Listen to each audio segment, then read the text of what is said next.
But first, we want to introduce you to a special Black History Month series from NBC News Chicago. Our very own Christian Farr leads the charge. Throughout the month of February, Christian will be deep diving into the longstanding call for reparations in our country and Illinois. Here's a small look at Road to Reparations.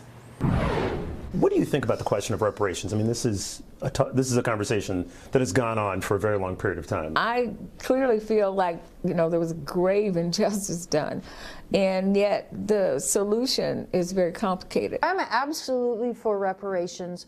I can't say that I know exactly what that should look like. Be done.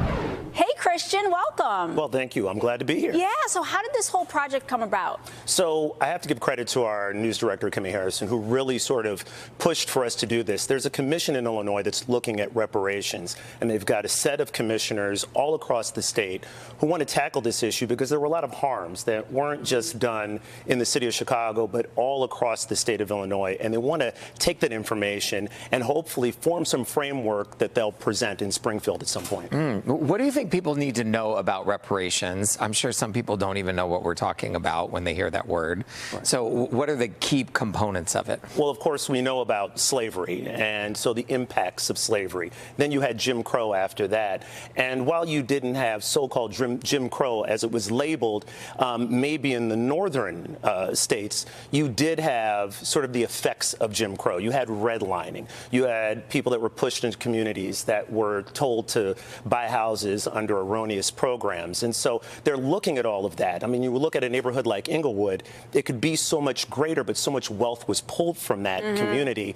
And so over the time that we've been doing this, we started it last year, we've just been trying to grow those stories and talk to a number of people who have sort of investigated what has happened to black people in the state of Illinois. So Evanston became the first place nationally that approved reparations and had them actually go out. So where does the issue stand right now? Well, they're still pushing forward. I mean, they've already handed out money in Evanston. They started with housing, so the people who are directly impacted. So they really looked at people who were impacted by redlining, which means you're pushing people into a certain community because you don't want them integrated into another community or into the nicer community. So basically you can't get a loan to live where you want to live. Right. You're pushed somewhere else. Right. And in some cases, you got that loan from someone else who truly had ownership of your home, and you thought you did have ownership of your home, but you did not. So they've started to give checks so that you can build generational wealth. That's the biggest thing here, is to build that generational wealth that was stripped from so many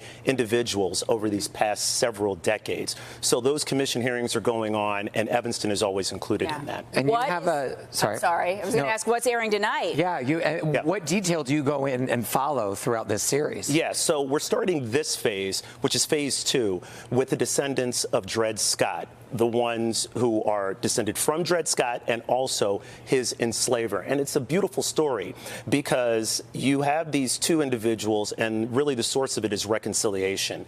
And so Lynn Jackson is the descendant of Dred Scott. She's known this since she was a toddler. And then there's Louise, whose family owned Dred Scott, but not at the time. And just to let people know who Dred Scott is, he was enslaved and fought for his freedom because he had been taken here to Illinois, which a free state at that time. But he ended up losing that case when it went to the Supreme Court, called one of the worst decisions ever in American history. Wow. And then who else are you interviewing in this series? So we're also delving into genealogy, a woman who has looked at her family tree. And of course, when it comes to African Americans, you always sort of run into slavery. But what she ran into, not just slavery, but her family was involved in the Underground Railroad. Wow. And the other is a former public school teacher who has sort of become a social activist, social media activist when it comes to the subject of reparations. And he is working with the commission in California that's also looking at this subject as well. Wow. What does this look like on a national level beyond Illinois? I mean, that's something else we're going to delve into. You saw what President Trump has done with DEI. Does that work into the conversation conversation. This has always been on the national stage, but it has never, ever, ever truly been discussed. That is still a fight, but I think what's going on is fighting in municipalities, then fighting by states, and then fighting nationally as well. So we'll see what happens once that framework is developed. Christian, this is airing on Thursdays at 6, but tonight you have a special. When can we watch? Yeah, so the Dred Scott special, since this is a really powerful story, that's 2 parts. It's going to air at 5 and 6, and then the rest of the month, it's going to be at 6 o'clock. 6 o'clock. Wow. Also streaming, make sure to watch Road to Reparations every Thursday at 6 right here on NBC. But tonight, 5 and 6. Important work. Thank you for doing it. It's a story that needs to be told. When we